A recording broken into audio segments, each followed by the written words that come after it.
আসসালামু আলাইকুম। তুমি যাবে ভাই, যাবে মোর সাথে, আমাদের ছোট গাই। গাছের ছায়ায় লতায় পাতায় উদাসী বনের বাই। মায়া মমতায় জরাজরি করি, মোর গেহখানি রহিয়াছে বড়ি। মায়ের বুকেতে বুনের আদরে, বায়ের স্নেহের ছাই। তুমি যাবে ভাই, যাবে মোর সাথে, আমাদের ছোট গাই। ছোট গাঁওখানি ছোট নদী চলে, তারই এক পাশ দিয়ে কালো জল তার। মাঝি আছে কেবা কাকের চক্ষু নিয়া, গাঠের কিনারে আছে বাঁধা তরি। পারের খবর টানাটানি করি। বিনা সুতির মালা গাহিয়াছে নিতুই, এপার ওপার দিয়া।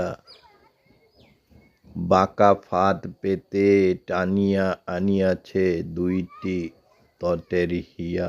তুমি যাবে ভাই, যাবে মোর সাথে। ছোট সে কাজল গায়। চমৎকার ভিউ, বৈচিত্র্যময় নৈসর্গিক সৌন্দর্যে ভরপুর বাংলাদেশের গ্রামগুলো। বক, পাখি, গরু, ছাগল, মানুষের এক বৈচিত্র্যময় মিলন মেলা সত্যি এক অপূর্ব ভিউয়ের সৃষ্টি করেছে। চোখ জুড়িয়ে যায়। গ্রাম প্রকৃতির এক অপার সৌন্দর্যের নাম। বিধাতার সৃষ্টি যে এত সুন্দর তা গ্রাম না দেখলে বোঝা যায় না। যেদিকে দু চোখ যায় শুধু মনোলোভা মনোমুগ্ধকর প্রকৃতি, সত্যি মন কেড়ে। তাই তো কবির ভাষায় বলতে হয়, বহুদিন ধরে বহু ক্রোশ দূরে, বহু ব্যয় করি বহু দেশ ঘুরে। দেখিতে গিয়েছি পর্বতমালা, দেখিতে গিয়েছি সিন্ধু।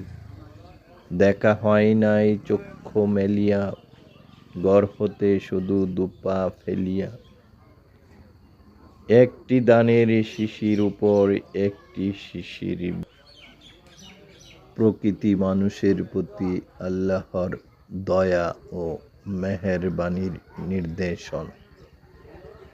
এই সুন্দর ফুল, এই সুন্দর ফল, মিঠা নদীর পানি, খোদা তোমার মেহেরবানি। পৃথিবীতে মানুষ আসার বহু আগেই মেহেরবান খোদা তার অপার নিয়ামতে প্রকৃতি ও পরিবেশকে সাজিয়েছেন। পরিবেশ ও প্রকৃতির মৌলিক উপাদান হচ্ছে মাটি ও পানি। মূলত মাটি থেকেই গাছপালা, তরুলতা, শাকসবজি ইত্যাদি উৎপন্ন হয় এবং উৎপাদিত শস্য পানি খেতে প্রাণ সঞ্চার। পৃথিবীতে যা কিছু সুন্দর সবই যেন স্রষ্টা প্রকৃতির মধ্যেই ঢেলে দিয়ে তাকে করে তুলেছে সম্পূর্ণা, অনন্যা, সুজলা, সফলা, শস্য শ্যামলা, প্রাকৃতিক সম্ভারে সমৃদ্ধ আমাদের দেশ।